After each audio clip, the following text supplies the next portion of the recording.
Bien, ben, bonsoir à toutes, bonsoir à tous. On a le plaisir ce soir d'avoir un invité exceptionnel. Les amis du CRIF sont heureux de recevoir ce soir Manuel Valls. Manuel Valls, je ne sais pas s'il est utile de le présenter à tous ceux qui sont derrière leur écran aujourd'hui. Normalement, on va quand même rappeler qu'il est ancien Premier ministre, après avoir été ministre de l'Intérieur. Donc, la situation aujourd'hui va sûrement donner quelques commentaires, elle va occasionner quelques commentaires. Et il est aujourd'hui un homme politique espagnol, puisqu'il est conseiller municipal à Barcelone. Et puis, on a le plaisir d'avoir avec nous pour l'interroger, pour la première fois aux amis du CRIF également, David Revaud-Dallon, qui est rédacteur politique, rédacteur en chef politique au Journal du Dimanche et qui va interroger Manuel Valls donc sur les sujets d'actualité nationaux et internationaux. Donc, je vous donne la parole tout de suite. Monsieur le Premier ministre, bonsoir. La semaine prochaine, le gouvernement va présenter un projet de loi contre les séparatismes, destiné d'abord à lutter contre l'islamisme radical, un sujet que vous connaissez bien. Vous aviez depuis longtemps alerté sur les dérives de cet islamisme radical, mais aussi sur une forme de complaisance, de tolérance dont la France faisait parfois l'objet à ce propos. Est-ce que vous avez le sentiment que les derniers attentats, et notamment l'atroce assassinat de Samuel Paty, a suscité une prise de conscience dans la société française? Est-ce qu'on a laissé filer la situation d'après vous? Et depuis trop longtemps, est-ce que finalement la situation depuis l'époque où vous étiez au pouvoir s'est-elle aggravée? Je vais répondre à la question. Merci, cher Francis Khalifa, de cette invitation. Je suis très heureux de participer à ce débat, à cette discussion à travers David Revaud-Dallon pour commenter l'actualité et avec tous les amis du CRIF et saluer évidemment tous ceux qui nous regardent à travers cette caméra. Moi, je pense que les Français sont conscients depuis longtemps de la gravité de la menace et du poids que l'islamisme, l'islam politique, le djihadisme a pris dans notre société, dans nos sociétés européennes et au sein de l'islam dans le monde depuis déjà plusieurs décennies. Je crois qu'après ces événements terribles que vous venez de rappeler, avec bien sûr l'assassinat réel, mais aussi symbolique à travers la décapitation de Samuel Paty, c'est-à-dire un professeur, c'est-à-dire c'est le symbole de ce qu'est la République française, l'école, l'enseignant. Je n'oublie pas évidemment toutes les autres victimes, parce qu'à chaque fois, le terrorisme, le djihadisme, l'islamisme cherchent à frapper l'opinion. L'assassinat de 3 fidèles dans la cathédrale Notre-Dame de Nice est une autre illustration du fait qu'on attaque la France pour ce qu'elle est, c'est-à-dire une république laïque, mais aussi une terre chrétienne, là où il y a la communauté juive la plus importante d'Europe, là aussi où l'islam est la 2e religion de France, parce qu'on s'attaque également à la France pour diviser, pour détacher les musulmans de France du reste de la société. Cette prise de conscience est là, mais je crains toujours, et je vous donne vraiment mon sentiment, que les événements chassant les uns et les autres, vous connaissez ça bien comme journaliste, l'information s'accumulant, il y a de quoi, il y a suffisamment de crises, crise sanitaire, crise économique, crise sociale, crise politique parfois. On oublie très vite ce qui s'est passé et on ne pense pas le long terme et on ne pense pas les attentats entre chacun d'entre eux. Et c'est ça qui est grave. Donc, la loi qui va être présentée la semaine prochaine, doit nous aider à mieux lutter, bien sûr, contre le terrorisme et contre l'islamisme, à défendre la République, mais aussi à nous dire que c'est un combat long, que cette guerre va durer longtemps, pendant plusieurs années. Je l'avais dit en 2015, c'est toute une génération qui va être concernée, et la prise de conscience ne doit pas avoir lieu seulement au lendemain des attentats, mais doit mobiliser en permanence la société. Sur la gauche, qui est votre famille d'origine, vous aviez longtemps alerté effectivement sur une forme de résistance sur ces positions-là. Il y avait beaucoup de compréhension, pour ne pas dire de tolérance, notamment chez certains élus de terrain qui, pour des raisons de clientélisme électoral, composaient avec l'islamisme dans ces quartiers. Vous aviez évoqué 2 gauches irréconciliables, notamment sur ces questions. Est-ce que vous avez le sentiment que c'est toujours le cas? que la situation s'est aggravée dans certains partis, je pense bien sûr d'abord et avant tout à la France insoumise, ou est-ce que cette prise de conscience que vous évoquiez précédemment sur l'assassinat de Samuel Paty a permis un petit peu de rapprocher les positions? Est-ce que, très clairement, les gauches peuvent aujourd'hui s'asseoir autour d'une même table ou est-ce qu'elles sont toujours aussi antagonistes? Le rapport à l'islamisme est biaisé déjà depuis plusieurs décennies. On n'a pas le temps de le faire ici, et puis d'autres, comme Pierre-André Taguieff, ont écrit beaucoup de choses là-dessus.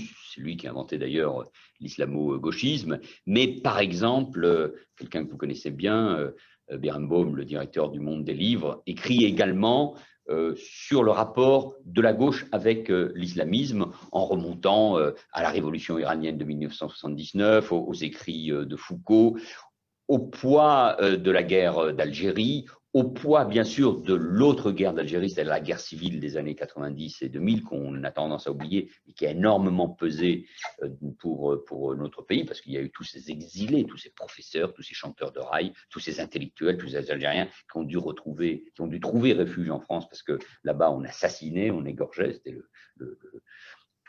le GIA, des groupes terroristes particulièrement barbares, à 2-3 heures d'avion d'ici. Donc, et la gauche était intellectuellement et politiquement désarmée ou ambiguë, ou en grande difficulté, parce qu'elle a eu tendance, je vais très vite bien sûr, à substituer son analyse sur les classes sociales défavorisées, sur les victimes du capitalisme, je mets des guillemets, les substituer par la masse informe des musulmans qui étaient les nouvelles victimes.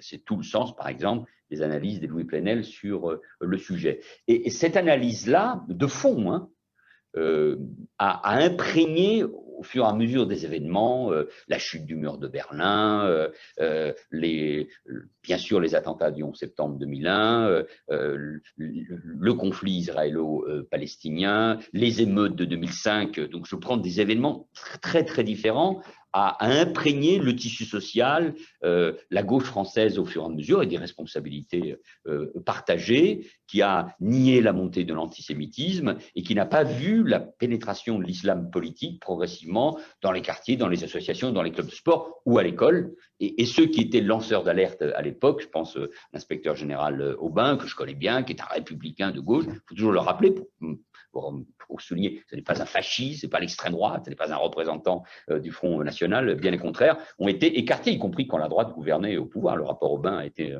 enterré quand François Fillon était ministre de l'Éducation. Donc, ça crée des fractures très profondes et qui ont conduit à la constitution des indigènes de la République, à tout le mouvement dit néocolonial, et qui ensuite est rentré profondément parti au PC, chez les Verts, à la France insoumise, jusqu'à ce que son leader, y compris, prenne en partie ces thèses-là. Et c'est pour cela que j'avais parlé de gauche irréconciliable. Et je crois qu'au-delà de l'émotion légitime et sincère, je n'en doute pas un seul instant, après les dernières attaques terroristes en France, je pense que les différences sont toujours là. Ce matin ou hier, je crois, Jean-Luc Mélenchon, pour ne pas le citer, a expliqué que la loi contre le séparatisme, quel que soit son nom, était une loi qui montrait clairement qu'elle était contre les musulmans. Donc, ce qui évidemment n'est pas le cas. Le président de la République, le Premier ministre, le ministre de l'Intérieur, tous disent clairement que la République protège les musulmans et qu'il faut bien faire la différence entre les musulmans qui pratiquent leur culte tranquillement, c'est la grande majorité dans notre pays, qu'ils croient ou qu'ils ne croient pas d'ailleurs. Hein, je pense à toute la population immigrée de culture musulmane, parce que l'islam aussi s'est énormément sécularisé dans notre pays, et il faut les détacher du terrorisme, de l'islamisme, de l'islam politique qui nourrit ces actes terroristes. Et il reprend la même thèse que Plenel quand il avait accusé la rédaction de Charlie Hebdo, Ries, Caroline Fourest, essayiste de gauche, votre propre serviteur il y a 3 ou 4 ans, de mener la guerre contre les musulmans. Donc cette rhétorique, que ce soit celle de Plenel, intellectuelle ou journalistique, ou celle de Jean-Luc Mélenchon, nourrit cette confrontation et crée donc bien sûr, je crois, toute alliance au sein de la gauche, au-delà des autres sujets de divergence, impossible. Et on voit bien que le débat continue. Je ne mélange pas tout, mais bon, les position très ferme d'Anne Hidalgo, reprochant aux Verts leur manque de républicanisme, ce que c'est de faire Olivier Faure, c'est plus mon parti, mais je regarde ça évidemment attentivement, même s'il y a aussi des ambiguïtés, des analyses que je trouve pas justes ou ambiguës, mais enfin, il affirme clairement ses différences avec Mélenchon, montre bien que le débat est toujours là. C'est le débat structurant de la gauche aujourd'hui. Ce n'est pas le seul débat, mais moi je pense que c'est un grand débat parce que derrière cela, il y a une certaine idée de la démocratie, de la République, de la laïcité, de la manière dont on vit ensemble. Et en plus, ceux qui tiennent ces positions, comme celle de Jean Mélenchon, une grande partie de la France insoumise, créent là des fractures profondes dans la société et surtout cassent l'unité nécessaire face à l'islamisme et à l'islam politique qui, lui, a un agenda. Ce qui a, David Revaulx-Dallon, ce qui a énormément changé ces derniers temps, c'est qu'il y a une stratégie nouvelle, il faut le comprendre, de l'islamisme. Après la défaite territoriale de l'État islamique, la disparition en partie du califat, le djihadisme s'est réorganisé un peu sur des bases anciennes comme celle d'Al-Qaïda. Encore, ce n'est pas tout à fait vrai, puisque en Irak et en Syrie, l'État islamique, sous des formes différentes, ils sont des groupes très divisés, mais persistent et continuent à mener des attaques et à commettre des attentats, notamment en Irak, mais aussi en Syrie. Plusieurs milliers de djihadistes sont partis, notamment en Libye, sous le parapluie turc. Beaucoup sont morts là-bas, au Levant. D'autres sont encore vivants et luttent les armes à la main. D'autres sont retournés dans leur pays d'origine, en Europe ou au Maghreb. Mais il y a une réalité qui est que l'État islamique, sous des formes différentes, a décidé de se réorganiser en Europe et de frapper en Europe. D'abord parce que c'est la démocratie, parce que c'est une civilisation, parce que c'est la tolérance, ce qu'ils n'admettent pas. Mais c'est aussi là où il y a les plus grandes communautés musulmanes. Il y a plusieurs millions de musulmans qui vivent en Europe. Donc, c'est là qu'ils veulent frapper pour diviser, pour créer les conditions d'une forme de guerre civile, de créer des tensions, qu'on s'attaque aux musulmans, qu'on s'attaque à des mosquées, qu'on radicalise pour qu'eux puissent dire, regardez bien, musulmans du monde, les musulmans sont attaqués parce qu'ils sont musulmans, parce qu'il y a, je mets les guillemets, de l'islamophobie, ce mot qui a été inventé pour mettre au pilori Salman Rushdie il y a plus de 30 ans. Donc, je reviens à votre question. Si une partie de la gauche donne raison, alimente en disant non, regardez, en effet, il y a un racisme d'État, il y a une islamophobie d'État, la loi que va présenter M. Macron est contre les musulmans au moment où il y a des manifestations au Pakistan ou je ne sais où, contre la France qui alimenterait l'islamophobie, on voit bien que c'est très grave, puisque là on joue pas sur des concepts, on joue sur la vie des gens, on joue sur la République, donc c'est pour ça que oui, c'est irréconciliable. Mais en ce qui concerne Mélenchon, il est fini par devenir un adepte de cette théorie-là, ou il est uniquement dans un calcul électoral? Je ne sais pas, il faut lui demander, il faut que vous l'invitiez. Vous l'avez bien connu.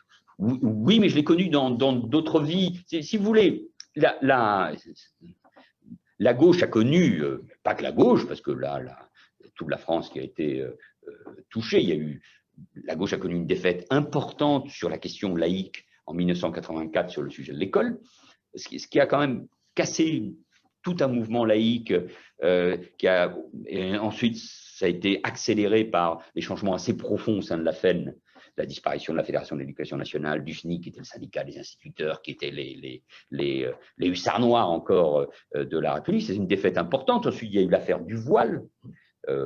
Des jeunes filles de Creil. Il y a eu déjà une différence avec cette fameuse tribune publiée dans le Nouvel Observateur, signée par Elisabeth Badinter, Régis Debray, Philippe Finkielkraut, qui ont marqué leur différence par rapport à ce qui était à l'époque la position de Rocard et de Jospin, et même de François Mitterrand, etc., etc. Donc, et Mélenchon faisait partie du camp très laïque à ce moment-là. Mais sans doute, pour des raisons peut-être aussi d'analyse, il reprend cette idée qu'au fond, les musulmans, c'est une analyse que je crois folle, très dangereuse en tout cas, sont une masse informe et qu'ils sont les victimes du colonialisme, du capitalisme, des États racistes. Et donc, à partir de ce moment-là, il faut comprendre ce qui se passe à l'intérieur. Et puis, il y a aussi de l'opportunisme, bien évidemment. Et puis, au sein même de la France insoumise, une masse informe, il y a des courants indigénistes, néocolonialistes, dont la députée Obono est une des représentantes, Clémentine Autain aussi. Ce sont des gens qui se sont exprimés, notamment au lendemain des attentats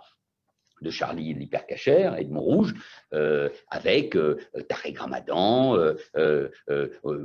Daniel Obono a dit clairement qu'elle ne se sentait pas Charlie, qu'elle ne pleurait pas Charlie. Bon, donc il y a des textes, il y a des écrits, et tout ça a créé au sein de la France insoumise une grande confusion. Et donc, il est assez logique que Jean-Luc Mélenchon en soit, d'une certaine manière, l'expression. Alors, on reviendra, si vous voulez, sur la question de la laïcité, à la française, entre guillemets, de sa perception par les pays étrangers, notamment anglo-saxons. Je voulais rebondir sur ce que vous venez de dire sur cette nouvelle forme, finalement, de djihadisme qu'Alain Bauer, si ma mémoire est bonne, avait appelé le lumpen djihadisme, hein, le djihadisme du pauvre. Et c'est vrai que les 3 derniers attentats en France, très spectaculaires, celui qui a eu lieu en bas des anciens locaux de Charlie Hebdo à Paris, celui de l'atroce assassinat de Samuel Paty, bien sûr, et l'attentat terrible de Nice, ont tous été perpétrés par des gens qui n'étaient pas, pour la plupart, sur le territoire depuis très longtemps, qui n'étaient pas détectés par les services de renseignement et probablement pas détectables, et qui, avec un hachoir, un couteau, ont commis des actes abominables et très meurtriers.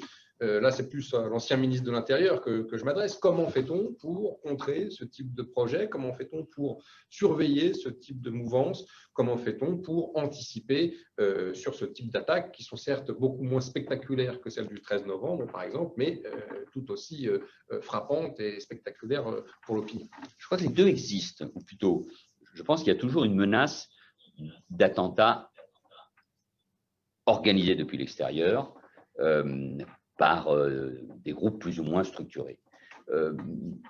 Pas des éléments d'enquête, mais j'ai cru comprendre que l'attentat à Nice pouvait avoir été, d'une certaine manière, avec des complices, mieux préparés que ces actions spontanées ou low cost, comme on dit. Disons pas les mots qui existent dans le vocabulaire comme ça, mais bon, pour donner corps à votre question. L'attentat de Vienne en Autriche montre là aussi sans doute des formes d'organisation. Je ne sais pas si la presse française en a parlé, mais en Espagne a été démantelé il y a quelques jours tout un réseau particulièrement puissant de financement de l'État islamique depuis l'Espagne, depuis l'Europe, avec beaucoup d'argent, passant par des prêteurs en Espagne et ensuite par des individus prêtant de l'argent ou donnant de l'argent à des individus, des terroristes en Syrie. Donc, l'État islamique existe toujours. Il a été brisé, l'idée de califat n'existe pas, mais il existe encore. Et je me permets toujours de rappeler quelque chose qui est frappant, je dévie, pardon de votre question, pas tout à fait. Il n'y a aujourd'hui, au fond, dans le monde, et ça fait froid dans le dos, pas beaucoup de projets qui amènent des gens jeunes, qui ne sont pas tous issus des milieux favorisés, à se sacrifier. C'est-à-dire un projet politique, idéologique, culturel, religieux, appelez-le comme vous voulez, qui déploie des milliers de personnes qui sont prêts à donner leur vie, parce qu'ils pensent qu'il y a une autre vie de l'autre côté, en tuant, entre guillemets, des infidèles, qu'ils soient chrétiens, juifs ou d'autres musulmans, parce que il faut toujours rappeler que les premières victimes du djihadisme, en nombre, sont dans les pays arabo-musulmans, en Asie, en Afrique, au Proche, au Moyen-Orient, sont des musulmans. Donc, et il faut rappeler que plusieurs milliers d'Européens sont partis, à partir de 2012, mais surtout 2014, 2015, 2016, au califat pour combattre. Donc, c'est une force d'attraction qui est là. Mais c'est vrai qu'avec ce retournement stratégique de l'État islamique, c'est en Europe qu'il décide de frapper. Et donc, du coup, d'utiliser la masse informe des personnes qui peuvent passer à l'acte, radicaliser à travers un prêche dans une mosquée, c'est moins habituel, sur les réseaux sociaux surtout, à travers des connaissances, et frapper fort. Et suivant les consignes, tout simplement du ministre de l'Intérieur, entre guillemets, de l'État islamique, qui avait conseillé il y a déjà plusieurs années, parce qu'il faut les prendre au sérieux quand ils écrivent, hein, quand ils prononcent des fatwas, quand ils écrivent, quand ils donnent des conseils, prenez en effet un couteau, une arme à feu, un camion, une voiture pour frapper. Et donc ça rend, pour toutes les raisons que vous avez dites, extrêmement difficile le combat. Donc ça veut bien dire qu'il y a un travail de renseignement qui doit se poursuivre, être approfondie, ce qu'on appelle les signaux faibles. Donc, ce n'est pas uniquement la police ou les polices municipales ou la gendarmerie qui doivent faire ce travail, mais aussi les services sociaux, l'éducation nationale. Beaucoup de choses ont été faites ces dernières années, mais il faut améliorer ce travail. La coopération, bien sûr, entre renseignements des différents pays, mais c'est plus une mobilisation de la société qui doit aussi réveiller les consciences. C'est aussi pour cela que nous sommes nombreux à dire que les musulmans de France, et ça n'est pas facile parce qu'ils sont pris dans un étau, c'est des injonctions contradictoires, ils doivent se soulever eux aussi pour dire non, ça n'est pas possible. On ne peut plus se taire dans les quartiers, on ne peut pas se taire dans les associations, on ne peut pas se taire dans les mosquées, parce que, évidemment, toute personne qui décide d'adopter comment dire, les moyens de pratiquer le culte extrêmement conservateur ou très drastique, on n'en fait pas un terroriste, donc il faut faire attention à l'ère du soupçon. Mais quand même, il y a des formes de radicalisation qu'on commence à connaître. Donc il faut être attentif à ce qui se passe. Au-delà en plus de l'incubatoire ou l'école de radicalisation que sont les centres de détention, que sont les prisons. Mais votre question, elle amène une réponse simple, c'est qu'on en a pour longtemps. Parce que précisément, il y a ces gens qui peuvent passer à l'acte et qu'on ne connaît pas. Une question peut-être qui concerne Emmanuel Macron et son rapport à tous ces dossiers. En 2015, on s'en souvient, vous étiez assez fermement opposé à lui, après les attentats du 13 novembre, du Bataclan et des terrasses. Je le dis en substance, à ma manière. En gros, Emmanuel Macron voulait expliquer le djihadisme par des causes sociologiques. Et vous disiez que, je résume à grands traits, mais que expliquer, c'était un petit peu excuser, que l'explication sociologique n'avait pas sa place dans ce processus. Est-ce que vous avez le sentiment que le président Macron, après avoir longtemps tergiversé, puisqu'il s'est tenu à l'écart de ces questions, ne s'est pas exprimé, avait promis un grand discours sur la laïcité et la réforme de l'islam et ne l'avait pas fait, est-ce que vous avez le sentiment qu'aujourd'hui, enfin, comme la société, comme on l'évoquait tout à l'heure, comme l'opinion, il a pris conscience, a pris la mesure du danger? J'avais moi-même à l'époque, en 2015, parlé d'un apartheid territorial, social, ethnique et religieux, parce que je sais bien qu'il y a toujours une utilisation des situations sociales et économiques ou de détresse des gens sur lesquelles tous les extrêmes prospèrent depuis la nuit des temps. Donc, vous n'entendrez jamais dans ma bouche nier l'idée que les extrêmes, et en l'occurrence l'islam politique ou l'islamisme, utilisent la détresse des gens pour recruter. Mais nous savons que c'est plus compliqué que cela. Par exemple, les auteurs des attentats du 11 septembre 2001 n'étaient pas des jeunes de quartier, des gens extrêmement bien formés. Les auteurs des attentats de Londres en 2005, pareil, plutôt issus des classes moyennes britanniques. Et en France, on trouve des profils plutôt différents, même s'il y a un profil qui est celui du délinquant qui s'est radicalisé et qui mène au fond toujours le même combat, en tout cas avec les mêmes moyens. Mais rentrons pas dans les détails. Mais c'est vrai que l'explication socio-économique qu'on a retrouvée parfois dans la gauche sur la question de la délinquance me paraît limitée, en tout cas dangereuse. J'ai d'ailleurs été étonné de retrouver cette explication en partie sous la plume d'Olivier Faure, le premier secrétaire du Parti socialiste dans Libération, aujourd'hui même, je crois, reprenant l'idée du terreau dans un interview où il critiquait Emmanuel Macron, et un peu ma personne, alors que cette thèse aujourd'hui me semble dépassée. Et je pense en effet que le président de la République a reparlé du terreau et de la situation des quartiers, mais de ce point de vue-là, il a raison dans son discours des Mureaux, est conscient qu'on est face à une guerre idéologique politique qui doit être traitée dans tous les aspects, mais qui est d'abord une guerre idéologique politique et culturelle, et que si on l'attaque uniquement sous le biais économique et social, alors là, en effet, on se trompe, on est à côté, on excuse, en tout cas, on ne comprend pas le phénomène principal. Donc oui, je pense que les faits se sont imposés et qu'Emmanuel Macron a changé.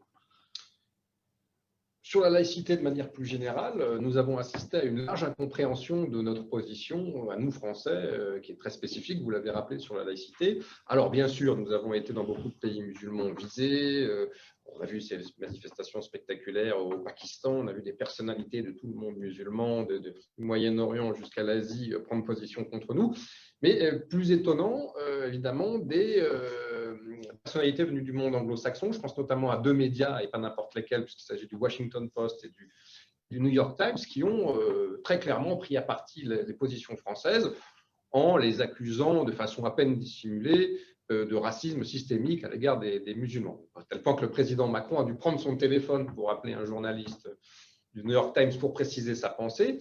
Est-ce que ça, ce n'est pas un énorme souci pour la France? Non seulement, bien sûr, parce que du côté des pays musulmans, elle est plus menacée que jamais, mais aussi parce que du côté de ceux qui devraient être nos alliés dans ce combat, eh bien, nous ne sommes absolument pas compris. Alors, traitons, séparons peut-être les deux sujets. La question de l'islam. S'attaquer à réformer l'islam en France. Le président de la République a parlé, comme beaucoup d'entre nous depuis des années, d'islam des Lumières. Ce qui se passe en France et en Europe est très important parce que si nous réussissons, je me place de manière positive, à démontrer que l'islam, deuxième religion dans notre pays, est compatible avec la République, avec la démocratie, avec l'état de droit, avec l'égalité femmes-hommes, et avec une seule idée, c'est que en France, on peut croire, ne pas croire, pratiquer son culte librement, mais qu'il y a une idée qui s'impose, c'est que les lois de la République s'imposent à tout le monde et qu'aucune loi religieuse ne peut s'imposer aux lois de la République. Si on fait cette démonstration en Europe, c'est un message extraordinaire, un message universel au monde arabo-musulman. Des millions de musulmans vivent dans des pays différents, certains sont démocratiques, d'autres non. Mais surtout, le rapport entre l'islam et l'État n'est pas le même dans ces pays que celui qu'on connaît en Europe essentiellement. Donc c'est un sacré challenge. Mais on est en train de demander à l'islam en France et en Europe d'accomplir en quelques années le chemin fait par d'autres religions. Et je pense notamment au christianisme qui a été marqué par rapport avec l'État dans la monarchie qui était pas tout à fait le même qu'on connaît aujourd'hui, ou vraiment par la confrontation terrible entre la France, on sait quelque chose, entre catholiques et protestants. Le judaïsme européen aussi, lui, a évolué parfois de manière forcée à travers le volontarisme et le génie de Napoléon. Mais donc, on voit bien l'effort, mais les répercussions religieuses, surtout dans un islam sunnite qui n'est pas organisé, sauf peut-être en Turquie, et les répercussions géopolitiques sont considérables. Donc ce qui se passe, la manière dont par exemple le président Erdogan s'exprime sur la France, en sachant que les communautés turques sont organisées à travers les consulats, les associations, qu'il y a derrière à la fois des raisons internes à la Turquie, mais aussi une volonté d'expansion nationaliste, pas nouveau avec la Turquie en Méditerranée, mais une volonté aussi du président Erdogan d'être le leader du monde sunnite et plus particulièrement des frères musulmans qui sont derrière tout cela, montre toute la difficulté. Ne soyons pas naïfs non plus. Je prends une minute. Les frères musulmans ont des moyens considérables, télévision, radio, réseaux sociaux, pour mobiliser, entre guillemets, les masses. Au moment de l'affaire Roujdi ou au moment de la publication des caricatures du journal danois, il n'y a rien eu de spontané. À chaque fois, ça a été des campagnes. Par exemple, au moment de la publication des caricatures du prophète Mahomet par Charlie Hebdo, on a publié dans certains pays des caricatures qui n'avaient jamais été publiées ni dans le journal danois, ni dans Charlie Hebdo. Voilà, mensonge et manipulation. Donc là aussi, on assiste à cela. Donc, il faut mener une campagne d'explication et il faut exiger des présidents, des gouvernements d'être au clair sur cette question-là. Parce que ce qui est vrai, c'est partout. Moi, j'étais frappé par le fait, par exemple, qu'un ancien ministre de la Culture du président Wade au Sénégal, je parle d'un pays ami, d'un pays démocratique, s'est exprimé avec une violence sur ce qui se passait en France. Donc, c'est une affaire très sensible. Pas seulement. Je vous arrête sur ce point, après nous passerons, si vous voulez, à l'autre partie du monde, mais très clairement, la France était déjà menacée à l'époque où vous exerciez le pouvoir. Aujourd'hui, on a le sentiment qu'elle l'est encore 3 fois plus. Oui, bien sûr. Et je ne parle pas seulement des Français qui vivent à l'étranger, mais il y a une forme d'incompréhension sur ce que nous sommes, alors que précisément en France, vous me le disiez au début de notre conversation, il y a une prise de conscience, je crois, partagée. Et que cette prise de conscience, je la crois aussi désormais plus puissante en Europe, plus qu'au moment de Charlie, parce que, regardez ce qui se passe en Autriche, le jeune chancelier Kurz prend des positions claires, les Britanniques réfléchissent beaucoup sur ces questions aussi. Bon, il y a des formes de sécularisation qui sont différentes, les modèles d'intégration ne sont pas les mêmes, les rapports entre l'État et les églises ne sont pas tout à fait les mêmes, c'est notre histoire, il faut la respecter comme nous respectons les autres. Enfin, l'Europe, et ce que je veux dire d'un mot, c'est que ce n'est pas la France qui est attaquée seulement, ça n'a pas de sens. Le premier grand foyer de djihadisme a été à Londres avec les anciens d'Afghanistan, la Grande-Bretagne, Londres, je le disais tout à l'heure, l'Espagne a été frappée 2 fois, à Madrid et à Barcelone, Berne, l'Allemagne est attaquée, la Belgique, la Suède, le Danemark, les Pays-Bas, enfin bref, la liste ne s'arrête pas, l'Autriche désormais. Donc, ce n'est pas la France, on attaque l'Europe parce que c'est une civilisation, parce que capacité à la fois à gérer la démocratie, l'économie de marché, l'État-providence, la tolérance envers les cultes, avec notre histoire séculaire. Donc, il faut expliquer à tous ces Européens que ce n'est pas la France, ce n'est pas parce qu'il y a Charlie qui est attaqué. À Londres, à Berlin, à Stockholm, il n'y a pas Charlie. Mais on voit bien les différences. J'ai vu par exemple des expressions indignées et justifié, bien sûr, après l'attentat de Nice, qu'on n'avait pas entendu, c'était le cas de la Turquie, par exemple, après l'assassinat effrayant de Samuel Paty. Et vous retrouvez cela, mais au fond, c'est le même débat qu'on avait tout à l'heure sur la gauche. Vous avez en effet, notamment aux États-Unis, dans leur conception des minorités, on a eu ce débat, je ne veux pas tout mélanger, mais par exemple, au moment de l'exportation de l'affaire Floyd, terrible attaque raciste de policiers contre cet homme américain, afro-américain, mais cette volonté d'exporter, on dirait voilà, c'est exactement la même chose en France, la police est raciste. Non, les choses sont très différentes, nous n'avons absolument pas les mêmes histoires. Et donc, du coup, dans une culture de gauche, libérale, comme on dit, au New York Times et Washington Post, c'est pas la première fois, moi j'avais dû prendre ma plume pour écrire au New York Times, qui a toujours donné la parole, par exemple à Rokhaya Diallo, à toute une série de personnes qui s'expriment ici, sur la question d'Israël aussi, bon bref, donc on trouve cette pensée de la gauche américaine, je l'ai déjà dit, donc je le dis en passant, je rappelle toujours qu'à la grande manifestation du 11 janvier 2015, à part l'ambassadrice, alors qu'il y avait tous les chefs d'État et de gouvernement du monde entier, il y avait un seul pays qui n'était pas représenté, ni par son président, ni par son vice-président, ni par son secrétaire d'État, c'était les États-Unis d'Amérique. Donc, bien dire que là, il y a en effet, c'est la genèse, la République française ne s'est pas construite de la même manière que la République américaine, et pourtant elles sont cousines, grâce à une entraide et grâce à Lafayette ou à Benjamin Franklin. Mais c'est une réalité, et là, il y a des différences, mais ça ne nous aide pas, et ça n'aide pas ce combat, et je pense qu'il faut parler clair, là aussi, le président de la République a eu raison, à la presse américaine, parce qu'elle a une influence partout dans le monde. C'est vrai aussi sur la presse britannique. Est-ce que vous ne pensez pas, pour prolonger un petit peu la question, qu'on assiste aussi à une évolution des musulmans de France, et notamment à travers leurs institutions représentatives? On a vu les réactions fortes auxquelles nous n'étions pas habitués, du recteur de la mosquée de Paris, du président du CFCM. Donc, est-ce que ça ne va pas peut-être faciliter la compréhension?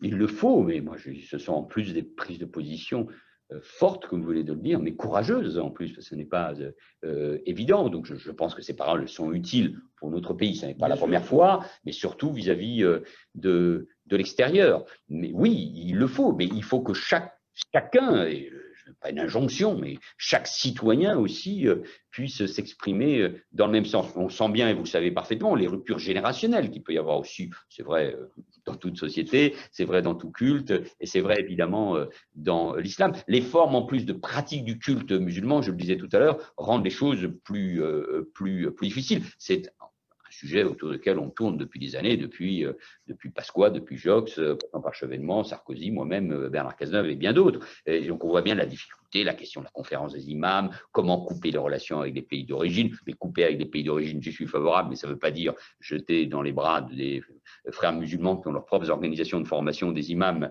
ici en France. Bon, donc c'est un sujet très délicat. Puis on touche à une religion, on touche y compris au rôle de la loi, enfin de l'État. L'État, d'une certaine manière, s'immisce dans l'organisation et dans la pratique du culte musulman. Ça n'est pas facile. Ça a été fait, je le rappelais, par Napoléon il y a 2 siècles. Mais c'est une grande difficulté. Et pourtant, c'est nécessaire.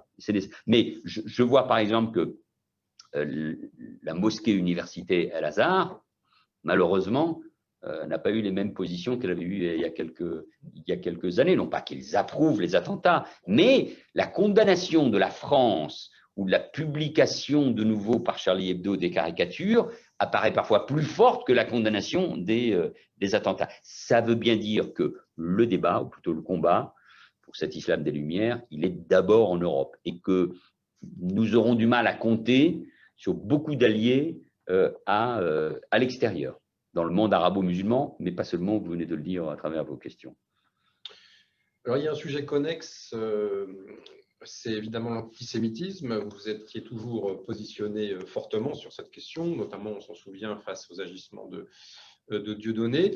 On constatait là que le phénomène tend plutôt à se perpétuer, à s'amplifier. En janvier, on fêtera un triste anniversaire, le 15e anniversaire de l'assassinat de Ilan Halimi. Comment vous appréciez, vous, ce développement? Pour vous, est-ce que l'antisémitisme progresse? Et surtout, comment tenter de le juguler? On voit qu'il se développe beaucoup à l'occasion notamment de la maladie, l'épidémie de Covid et des théories complotistes nombreuses et variées qui l'accompagnent. Je reprends sur un terme, mais c'est le sujet connexe, parce que précisément, je pense que l'antisémitisme est la matrice même de l'islamisme et la matrice même de ce que nous connaissons depuis une trentaine d'années. C'est ce qui explique d'ailleurs, parce que parfois on me demande, mais M. Valls, pourquoi vous êtes aussi allant contre, aussi déterminé contre l'antisémitisme? D'abord parce que l'antisémitisme annonce toujours les grands malheurs du monde. Il est la preuve de société malade ou la démonstration de société malade dans tous les sens du terme. Et en plus, en l'occurrence, il est au cœur du développement de l'islamisme, et ce qui a permis d'ailleurs, vous le disiez, à progressivement, à travers la haine d'Israël, de constituer des alliances tout à fait contre nature. On croirait plutôt contre nature. Dieudonné qui venait plutôt de la gauche avec Soral, qui est un néo-nazi. Une partie de l'extrême gauche, sa haine, l'antisionisme étant une haine d'Israël et des Juifs, avec derrière toujours les mêmes. C'est pas un nouvel antisémitisme dans le sens où derrière, les Juifs ont le pouvoir, ont l'argent, ont les médias, le discours traditionnel antisémite. Mais là, relié par la puissance des télés, des paraboles du monde arabo-musulman, d'un certain nombre de prêches dans l'Arabie Saoudite, au Qatar, les télévisions du Hezbollah, relayées au sein même d'une partie de la population d'immigration maghrébine ou arabo-musulmane qui avait dans le rapport au judaïsme aussi un antisémitisme traditionnel qu'on connaissait en France à la fin du XIXe siècle. Bref, tout ça, je vais très vite bien évidemment, crée une boule qui ne cesse d'augmenter, et quand évidemment la société va mal, on voit bien l'exploitation de l'antisémitisme, c'est Soros dans le langage de l'extrême droite, c'est dans d'autres sphères les Juifs qui sont responsables de la pandémie et qui tiennent les grandes entreprises qui vont nous donner les vaccins, etc. Donc, et dans le monde du complotisme, dans le monde où le complotisme se développe à travers les réseaux sociaux et où la parole politique et scientifique est terriblement décrédibilisée, évidemment, c'est très dangereux. C'est pour ça que le combat contre l'antisémitisme, je cesse de le dire, il est fondamental, il est même fondateur. Il est fondateur parce que cette montée de l'antisémitisme a été niée à la fin des années 90 et des années 2000. Et il a provoqué évidemment des assassinats, des drames épouvantables. Il a fallu attendre, je mets des guillemets, bien sûr, sans doute les attentats de Montauban et bien sûr de Toulouse. Et encore, Francis Khalifa, nous pourrions en parler, en janvier 2015, si je me suis retrouvé le lendemain de l'hypercachère devant une foule, devant l'hypercachère de la porte de Vincennes en colère, c'est parce qu'il y avait le sentiment qu'on ne prenait pas suffisamment en compte l'attentat antisémite. Et au fond, je je l'ai déjà dit, donc je demande vraiment que chacun entende bien que je mets des guillemets, mais on tue des policiers, c'est normal, c'est leur boulot. On assassine des journalistes qui ont caricaturé, qui ont publié les caricatures de Mohamed. Ils ont pris leurs risques. Et les Juifs, c'est toujours comme ça.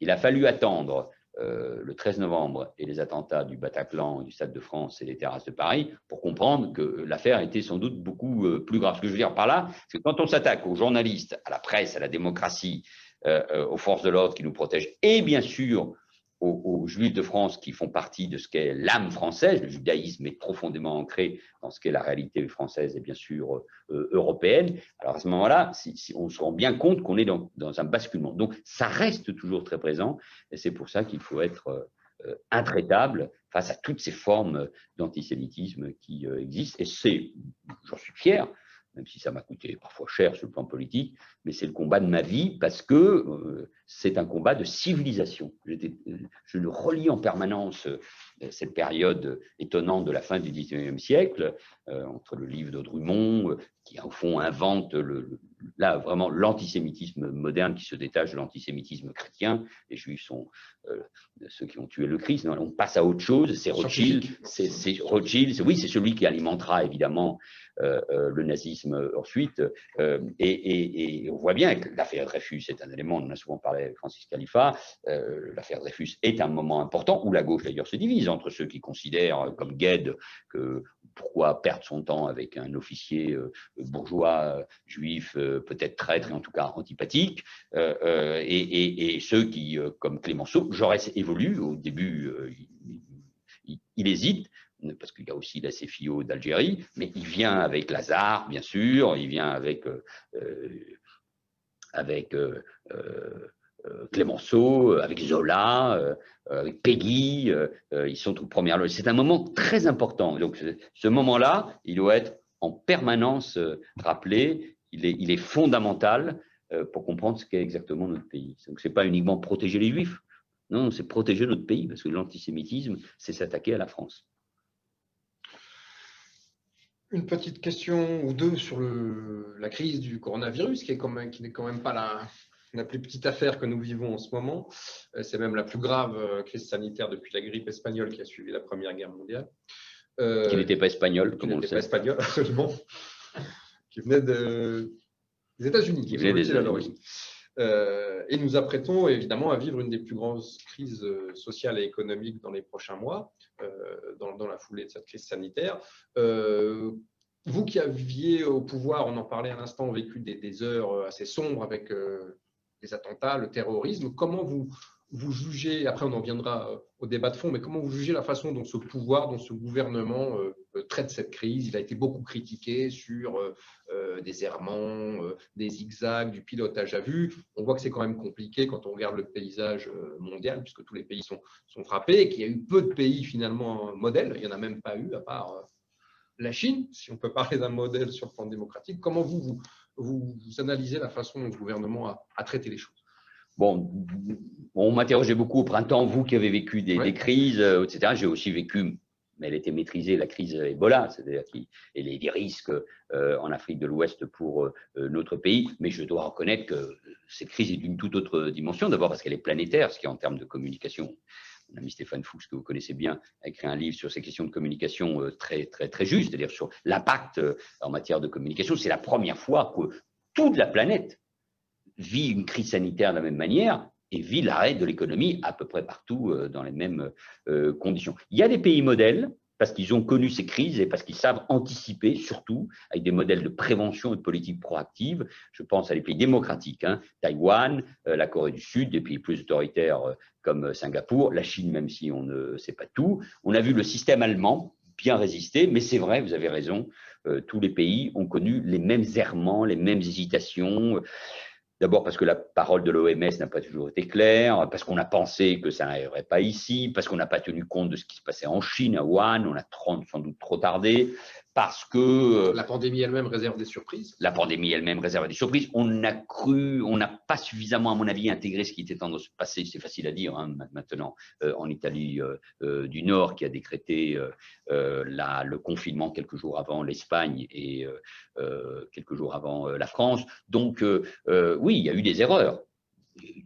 sur le stockage des masques, ou la destruction des masques les derniers mois, sur le niveau de gravité. Il y a eu incontestablement des erreurs, des approximations. Le président de la République lui-même l'a reconnu, le Premier ministre à l'époque, Édouard Philippe, aussi. On a perdu sans doute quelques semaines dans la capacité à agir, mais honnêtement, je pense que le confinement était nécessaire. Je parle de celui de printemps, du printemps.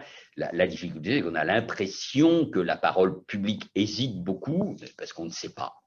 Parce qu'on a du mal à définir une stratégie de long terme, et qu'évidemment le retour à des formes de confinement, ou un confinement cet automne, a été un coup au moral d'abord pour les gens eux-mêmes. Moi, je pense à tous ces jeunes qui ont des projets qui ne peuvent pas les accomplir, mais je pense aussi aux personnes âgées, où chaque jour est important.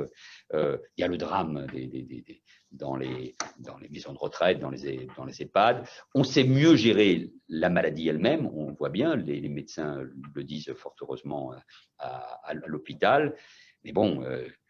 on a fait un choix presque philosophique, non? On a décidé, pour la première fois peut-être dans l'humanité, de préserver d'abord les vies, enfin que les vies, c'est heureux, soient plus importantes que l'économie. Alors le problème, c'est qu'on espère toujours d'être sur une ligne de crête et de concilier les deux. Là, clairement, on a choisi les vies. Il est évident que pour sortir de cette situation, on ne peut pas se retrouver face à une crise économique et sociale majeure en termes de chômage et de pauvreté, ce que ça veut dire aussi en termes politiques après, il faut essayer de retrouver. Alors évidemment, bon, je ne vais pas rentrer dans le détail, mais évidemment, la gestion au jour le jour, c'est vrai en Espagne, c'est vrai en France, sur tous les sujets qui font l'actualité et qui rendent heureux les chanceliers et les imitateurs, évidemment sur les stations d'hiver, sur le nombre de personnes dans les lieux de culte, sur qu'est-ce que c'est un commerce essentiel. On voit bien que là, on tâtonne un peu, et en plus, moi, ce qui me frappe, on le disait avant que commence ce questionnement, en plus avec des situations très différentes, alors avec des mesures très différentes, selon des pays qui sont pourtant voisins, et je le vois moi-même qui vis entre Barcelone et Paris, combien on a des situations identiques et pourtant des mesures différentes. Et on a du mal à comprendre, et si moi j'ai du mal à comprendre, j'imagine bien évidemment que les Français encore davantage. Vous parliez de l'état d'esprit du pays, notamment à l'occasion de ce deuxième confinement, qui compliquait bien sûr les choses. Comment vous, vu de Barcelone, mais aussi de Paris, puisque vous venez très régulièrement, comment vous jugez cette psychologie de la France aujourd'hui? Dans quel état psychologique est la France aujourd'hui, à moins de 18 mois de l'élection présidentielle de 2022?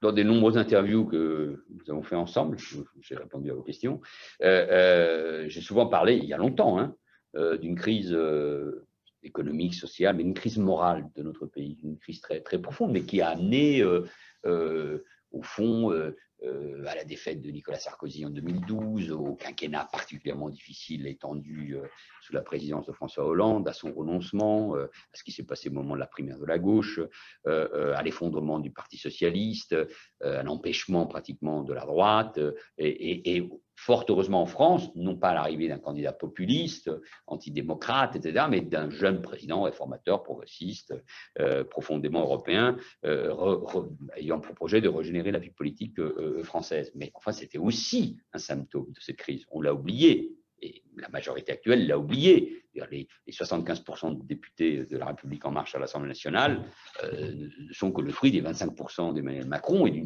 au premier tour, ce qui est déjà beaucoup, bien sûr, une situation politique qui ne cesse de dériver. Or, la promesse de changement profonde exprime sans doute encore Emmanuel Macron, n'a pas donné lieu à l'apaisement, n'a pas donné lieu à la disparition des sujets. Et quand vous sommez une crise sanitaire qui casse l'élan de la reprise économique, due aux mesures que ce gouvernement a prises, mais aussi aux mesures que nous avions prises à l'époque. Je ne suis pas là pour justifier, pour défendre quoi que ce soit, mais en tout cas à casser toute dynamique de croissance.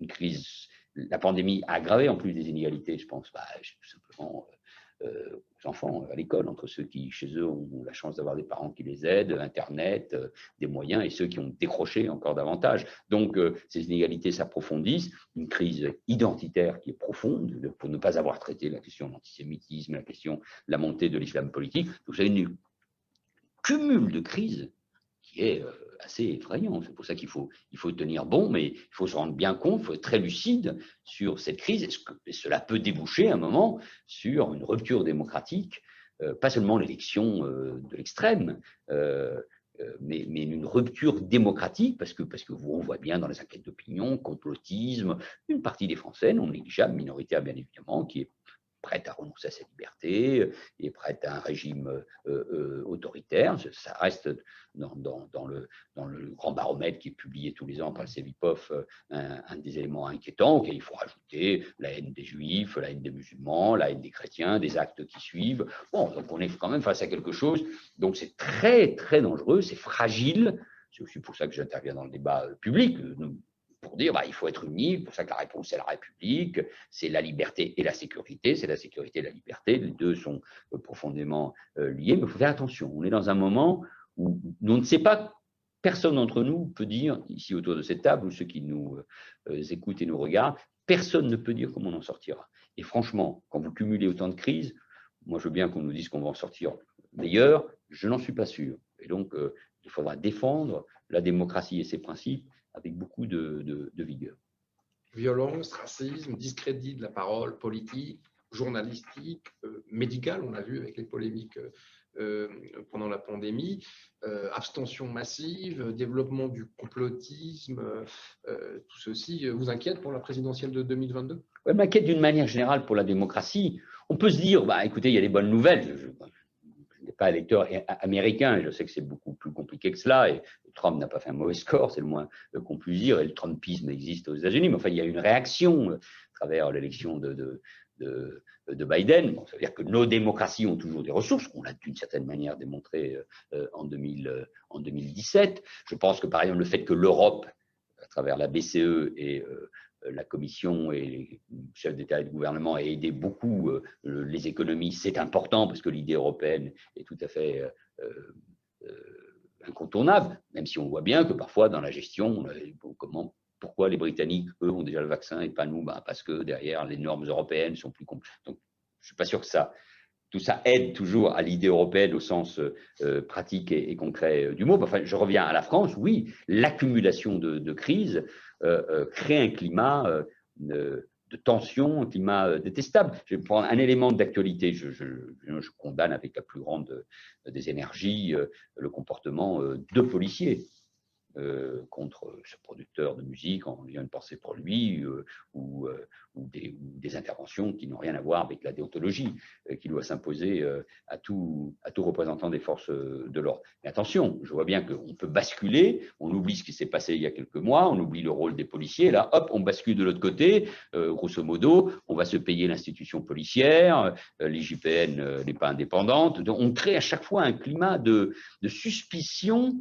On parle tout le temps de violence policière, alors qu'il s'agit de violence de policiers. Il n'y a pas de violence policière. S'il y avait des violences policières, ça voudrait dire que l'État serait derrière ces violences policières. Donc, et on voit bien comment, y compris, du coup, il y a une majorité de Français qui soutiennent les policiers, mais enfin, la confiance à l'égard des policiers s'érode aussi. Rappelez-vous des chiffres et des manifestations de soutien aux policiers en janvier 2015, donc, alors qu'ils sont victimes tous les jours de violences particulièrement graves. Ce que je veux dire par là, attention, parce qu'on s'attaque à toutes les institutions démocratique, indispensable pour tenir la République. Il ne faut pas fermer les yeux, il faut toujours agir contre ceux qui ne respectent pas les règles, la loi et la déontologie, mais gardons quand même un peu de sang-froid, parce que alors sinon, on va tout perdre. Ces policiers et les gendarmes ont, entre guillemets, sauvé la République. Le mot est un peu fort, mais en tout cas, ont tenu bon il y a 2 ans, au moment des manifestations des Gilets jaunes à Paris, qui voulaient s'emparer des institutions, notamment de l'Élysée. Donc, attention, parce que la République, ce sont des institutions. C'est évidemment un débat démocratique, c'est d'abord des gens, des citoyens, c'est le peuple, mais ceux qui font vivre la République tous les jours doivent être protégés, chéris, et c'est pour ça que je suis inquiet, c'est pour ça qu'il faudra, encore une fois, tenir bon sur ces principes républicains, on les a évoqués, sur ces valeurs qui sont les nôtres. Il faut plus d'unité, il faut beaucoup plus d'unité, et on en manque sacrément.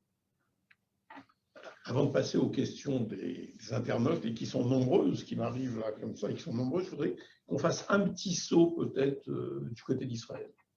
Il y a actuellement, nous vivons une période particulière avec des bouleversements politiques et des bouleversements d'alliances, que nous voyons que ces fameux accords d'Abraham, on assiste à un rapprochement avec avec des pays arabes, on arrive à des traités qui sont signés de réconciliation, d'échanges avec des pays importants de la région. Quel est votre regard sur tout cela, vous qui avez toujours été sensible à ce qui se passait dans la région, et comment vous expliquez ce manque d'enthousiasme et de la presse française et, j'ai envie de dire, du gouvernement français aussi et des autorités politiques françaises? Et du monde en général. Ce qui se passe est extraordinaire au sens littéral du mot. On peut avoir notre sentiment sur le gouvernement de Benjamin Netanyahou ou sur ce que sont les régimes d'un certain nombre de pays sunnites. On peut l'avoir. Mais enfin, on peut avoir le même sentiment sur la Jordanie ou l'Égypte il y a 40 ans. Pas des démocraties accomplies. Je n'insulte personne en disant ça. Que des pays sunnites, et les pays du Golfe en l'occurrence, mais pas seulement, je pense au Soudan, soient en mouvement, montre qu'il se passe quelque chose dans le monde arabo-musulman. Là, pour une fois, je veux être positif. Évidemment que la menace iranienne, nucléaire, balistique, et surtout l'arc chiite qui s'est constitué au Liban à travers le Hezbollah, en Syrie et en Irak, souvent à cause des faiblesses des Occidentaux et notamment des Américains, la mainmise dans une compétition en plus entre empires. Alors, ce qui nous fait méditer quand même sur l'histoire et les changements. Ce que font les acteurs de Levant, c'est de nouveau l'Iran, la Perse, la Russie éternelle et les Ottomans, pardon, les Turcs. Donc on est de nouveau là dans ces tensions. Donc que cela provoque une réaction de protection, de rechercher des alliés, bien évidemment. Mais je pense que ça va beaucoup plus loin. Dans une des dernières conversations, la dernière que j'avais eue avec Shimon Peres, quelques mois avant sa mort, à l'occasion de ma visite officielle en Israël, j'avais été impressionné par l'idée, mais que Netanyahou aussi défendait, par le fait que l'alliance entre Israël et les pays sunnites était indispensable, pas seulement pour des raisons sécuritaires, bien évidemment, mais aussi en matière de développement, d'énergie, de recherche, d'université, la question de l'eau qui est fondamentale au Proche et Moyen-Orient. Bon, donc, il y a toujours une coopération, c'est bien, on ne va pas se mentir, discrète entre services de renseignement, mais là, il se passe quelque chose. Et il faut le saluer comme un événement important pour la paix. Et il faut le souligner. Alors, peut-être qu'il y a eu une gêne, on va le dire. C'est un des points sur lesquels Trump a eu un résultat. Sans doute parce que Trump a été en soutien d'Israël et de ses accords, mais aussi parce qu'il a annoncé le transfert de l'ambassade des États-Unis de Tel Aviv à Jérusalem, que cela crée un malaise. Mais écoutez, mais il faut sortir de ces logiques pavloviennes. Donc, il faut se réjouir de cet accord, bien évidemment. Il faut sortir du vieux langage diplomatique français. Je l'ai écrit il n'y a pas longtemps, donc je peux le répéter, qui est sur la question israélo-palestinienne, qui est fondamentale. Il faut revenir aux frontières de 67 avec Jérusalem comme capitale des deux États, etc., etc. Non, nous ne reviendrons pas à 1967. C'est ainsi. Il y a eu des rapports de force, le monde a changé, l'URSS a disparu, le monde arabo-musulman a changé, on l'a rappelé tout à l'heure, hein. Il n'y a plus Nasser, hein, on est dans un autre monde. Il y a eu Oslo avec ses conséquences positives, mais aussi ses échecs. Il y a eu les évolutions même du monde palestinien. Ça n'est plus la priorité à l'agenda, pour toutes les raisons qu'on a évoquées. Donc, autant moi je reste favorable à l'idée qu'il y ait un État palestinien à côté de l'État israélien, y compris les intérêts d'Israël, mais on voit bien qu'on n'est plus du tout dans le même langage. L'une des raisons pour laquelle je pense qu'il faut que la France dise clairement que Jérusalem est la capitale d'Israël. Enfin, les auditeurs le savent, c'est un fait. Hein. Il y a parfois en France, on dit non, la Knesset, la présidence de la République, enfin, la présidence de l'État, le gouvernement, à part le ministère de la Défense qui est historiquement à Tel Aviv, sont à Jérusalem. Et Israël considère que Jérusalem est sa capitale. Mais il faut accompagner ce mouvement pour être dans le jeu.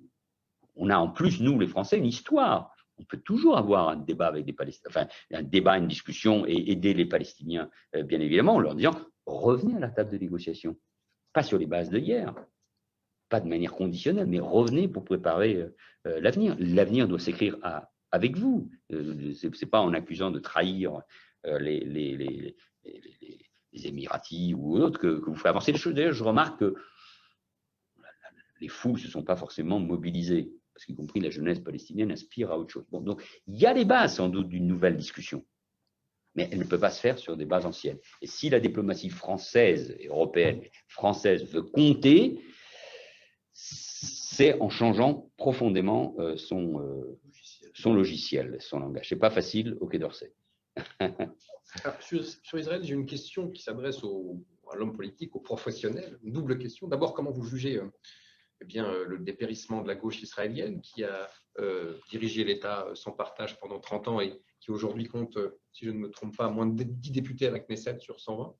Ça, c'est la première question. Et la deuxième question, que pensez-vous de la longévité politique de Benjamin Netanyahou qui, même si les quatrièmes élections se profilent en 2 ans, vraisemblablement en quelques mois, vient de dépasser David Ben Gurion comme le Premier ministre le plus longtemps en place à Jérusalem.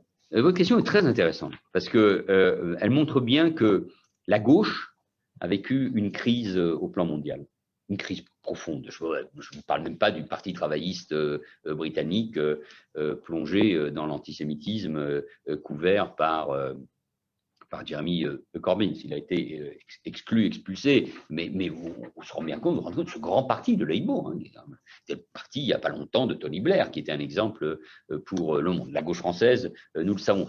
On a une gauche qui tient à peu près en Espagne avec beaucoup d'ambiguïté et au Portugal. Et le niveau de la gauche social-démocrate dans les pays du Nord est retombé. Et la victoire de Biden, elle s'est faite quand même en partie au moment des primaires contre Sanders. Et sans doute, si Biden n'avait pas été désigné, Sanders n'aurait pas gagné. Enfin bon, je sors là de mon rôle et de mes analyses. Je veux dire par là, c'est qu'il y a une crise de la gauche, du camp du progrès et de son analyse. Et en Israël, qui est au fond, si le socialisme démocratique s'est implanté sur une terre dans le monde, une seule, c'est en Israël.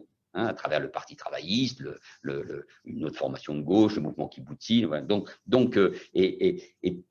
Et sans doute, l'assassinat de Rabin a évidemment précipité ce mouvement, les difficultés de Shimon Peres, ensuite de Ehud Barak. Mais c'est tout le paysage politique d'ailleurs israélien qui a explosé. On l'oublie, à commencer par le Likoud, parce que Sharon est parti du Likoud et a formé une autre formation politique avec un gouvernement, d'ailleurs avec Shimon Peres. Donc c'est tout le paysage politique qui était, et sans doute que la maladie de l'accident vasculaire de Sharon a de nouveau bouleversé les cartes. Mais la gauche israélienne n'a pas été capable de renouveler son discours. Soit elle était, je mets des guillemets, dans la compromission avec le Likoud ou avec la droite, avec les leaders de la droite, soit elle était marginalisée sur des positions traditionnelles qui étaient plutôt celles de la gauche israélienne, mais elle n'a pas su retrouver la centralité qui a été la force du mouvement travailliste depuis la création d'Israël. Bon, donc, elle n'a pas su trouver, face aux crises nouvelles, à la nouvelle donne et aux questions identitaires, qu'elles soient politiques, économiques ou religieuses, c'est un pays qui était très changé d'ailleurs. Oui, la sociologie qui a beaucoup évolué. La sociologie a énormément changé. Netanyahou, quand il était ministre de l'économie, a changé beaucoup aussi l'économie israélienne, plus individualiste, plus la start-up nation. C'est aussi, également, il y a de la pauvreté, il y a un pays très dynamique, mais aussi il y a des situations sociales très, très complexes. Bref, on ne va pas parler d'Israël ici, il y a des meilleurs spécialistes que moi, mais en tout cas, ça a beaucoup changé. Et donc, ça explique, au-delà de l'habileté politique de Netanyahou, parce qu'il n'a pas trouvé des sparring partners suffisamment solides face à lui pour lui disputer le pouvoir, même si les 2 ou 3 dernières élections ont été justes. Ça explique sa force, sa compréhension de la société israélienne, capacité aussi de faire la politique comme un professionnel, dans le sens positif comme négatif, je ne vais pas me fâcher avec lui, mais ça explique cette longévité. Ce qui me paraît intéressant pour l'avenir d'Israël, dans cette situation qu'on a décrite tout à l'heure avec Francis Khalifa et vous-même, de paix, de discussion avec la menace iranienne, avec une nouvelle administration américaine, on n'est pas loin de la fin de l'ère Netanyahou. Lui-même doit être conscient, même s'il a des capacités de rebond, donc il peut me faire mentir très très vite. Donc ce qui va être intéressant, c'est de voir quelle nouvelle génération va surgir. Quels sont les responsables politiques, femmes ou hommes, qui vont s'imposer sur la scène israélienne. Ce n'est pas facile de sortir de cette longévité. Je dois dire que Netanyahou, on ne prenne pas ça pour forcément qu'un compliment, mais Netanyahou est une bête politique. Quand vous êtes face à lui, je veux dire, c'est un leader. Hein, il y a les bons et les mauvais côtés, mais c'est un leader. Il en impose, il incarne aujourd'hui la politique israélienne depuis très longtemps. Donc, il faut se préparer, et c'est intéressant. C'est pour ça que c'est très important que la France soit très présente là-bas. Pas sur le plan économique seulement, bien évidemment, ou sur le plan des échanges éducatifs ou culturels. C'est un peu difficile. Et je pense à tous nos compatriotes français qui ont de la famille là-bas et qui ne peuvent pas y aller. Mais il faut investir politiquement Israël parce que c'est un allié stratégique. Nous partageons les mêmes valeurs. Ça veut dire qu'on est d'accord avec tous sur le point de vue. Mais Israël, oui, c'est la seule démocratie de la région. Nous avons les mêmes intérêts stratégiques. Nous devons partager, sur la question du Hezbollah ou du nucléaire iranien, aussi des mêmes conceptions. Donc, c'est important et que nous soyons attentifs à ce qui se passe d'un point de vue politique, parce que ce qui se passe dans ce petit pays miracle qu'est Israël a des conséquences sur la géopolitique mondiale, sur l'administration américaine, etc. Donc, il faut être... En ce qui concerne l'Iran, donc, ça reste une menace. Est-ce que le changement dans l'administration américaine avec le départ de Trump et l'arrivée de Biden va, d'après vous, remettre l'Iran en selle? Est-ce que les Américains vont à nouveau entrer dans le traité avec l'Iran? Le changement d'administration qui devrait avoir lieu, là cette fois-ci on est à peu près tous sûrs, en janvier, va avoir comme effet positif le retour des États-Unis dans l'accord de Paris climat, oui. Va sans doute améliorer les relations, je dirais, internationales, je parle du forum international, de la discussion de manière plus apaisée,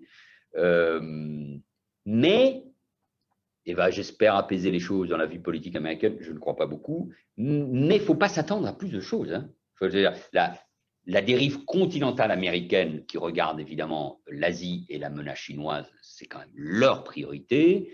La question du protectionnisme, là les années de Trump sont passées par là, mais les États-Unis ont plutôt toujours protégé leur industrie et leur agriculture. Ce sera un débat très important, y compris parce que Biden n'a pas tous les moyens au Congrès. Sur le Proche et le Moyen-Orient, les États-Unis s'étaient déjà beaucoup éloignés, n'avaient pas assumé leurs responsabilités, notamment du temps d'Obama. Et Trump l'a fait, mais notamment sur Israël et dans les conditions qu'on rappelait. Mais les États-Unis sont quand même sur une forme de désengagement d'une manière ou d'une autre. Donc, je ne sais, je pense que sur la question de la capitale, évidemment, ils ne reviendront pas en arrière, il y a les engagements de Biden. Sur la question iranienne, on verra bien. Moi, je pense qu'il faut maintenir, évidemment, le dialogue avec les Iraniens. Ça me paraît, mais avec des conditions. Or, même si l'accord avait été maintenu, avec la présence américaine, on serait, de toute façon, il y avait des clauses concernant la question balistique. Et il y a une autre clause qui me paraît peut-être encore plus importante, qui est ce que je rappelais tout à l'heure, l'occupation territoriale. Enfin, l'arc chiite ou l'arc iranien, pour ne pas le lier uniquement à une religion en Irak, en Syrie et au Liban. Et avec derrière la question du Hezbollah. Et là, je pense qu'il faut être évidemment beaucoup plus net. Et cette séparation entre l'organe politique et l'organisation terroriste ne me paraît plus très, très pertinente. Bon, donc, je crois que là, on verra bien. Je ne pense pas qu'on reviendra au début du match, si vous me permettez cette expression. Alors, on voit bien, il y a des élections en Iran en plus dans quelques mois, elles sont très importantes, et on voit bien toutes les factions du régime, et donc il faut faire attention parce que nous avons... En tout cas, je pense que la nouvelle administration américaine doit être en capacité de montrer qu'elle est à l'écoute de ce que pensent les Européens sur ce sujet-là, et donc il faut retrouver un meilleur dialogue sur ces sujets-là entre l'Amérique et l'Europe, mais j'insiste sur le fait que la menace iranienne est une réalité et qu'il faut être très attentif à ce que nous disent sur ce sujet-là les Israéliens. Il y a énormément de questions, vous l'imaginez, mais vous avez répondu au fur et à mesure de cet entretien. C'est mon habileté, je m'excuse auprès de vous, chers amis du CRIF. À beaucoup de questions déjà que nos auditeurs posent, mais il y a une question qui revient comme un fil rouge et qui est beaucoup plus personnelle. Et beaucoup d'auditeurs posent cette question. Monsieur le Premier ministre, je vous la donne telle qu'elle est livrée. À quand votre retour dans la politique française? En répondant aux questions de David Revaud-Dallon et aux vôtres, et que vous relayez, et notamment cette question qui est presque celle d'un journaliste, Francis Khalifa. Vous l'avez ôté à David Rodalone. C'était ma conclusion. Mais en répondant à vos questions, je montre que je suis toujours là. Mais il faut l'être aussi en tenant compte de l'expérience, du parcours qui est le mien. Je ne suis ni député, ni maire. Je vis entre Barcelone, qui n'est pas très loin, mais tout de même, et Paris. Le confinement et la crise pandémique, en plus, ne facilitent pas les choses. Et en plus, moi, je suis conscient que quand on n'est plus en responsabilité, ma parole n'est pas forcément attendue.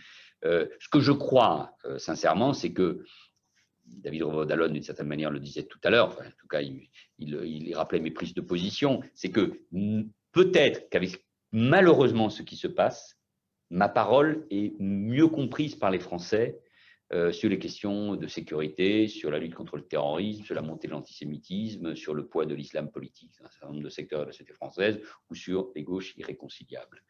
Et François, la mémoire, faisons attention, je dois faire attention, je dois être très respectueux de cela, mais je pense que ma parole, en tout cas sur ces sujets-là, est plus forte et davantage crédible. Donc je veux l'utiliser pour peser dans le débat, être attentif et aider la France.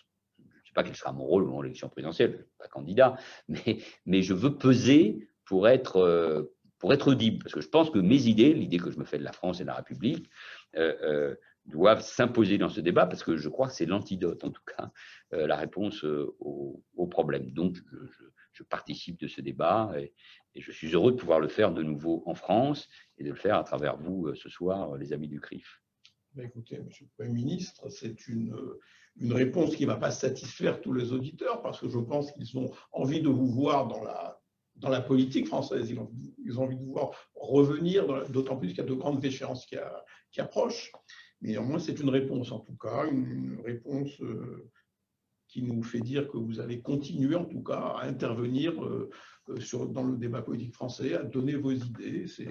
Oui, je suis rentré dans le débat politicien, parce que je ne suis pas membre d'un parti, je ne suis pas membre d'un groupe parlementaire, et je peux parler librement, et sans doute qu'au fur et à mesure des semaines et des mois, cette liberté de parole, je l'utiliserai, mais il faut qu'elle soit toujours à escient. Je pense que quand on a été ancien Premier ministre, ancien ministre de l'Intérieur, il faut le faire avec une certaine distance, enfin, pas vis-à-vis des Français, mais par rapport à l'actualité, parce que sinon on retombe exactement dans les travers que je veux éviter. Et donc, mais j'aime la politique, bien sûr, c'est ma vie, et j'aime la France. Donc, je ne peux pas, moi, quand la France est attaquée, menacée, vit cette situation, je suis français avant tout. Bien, écoutez.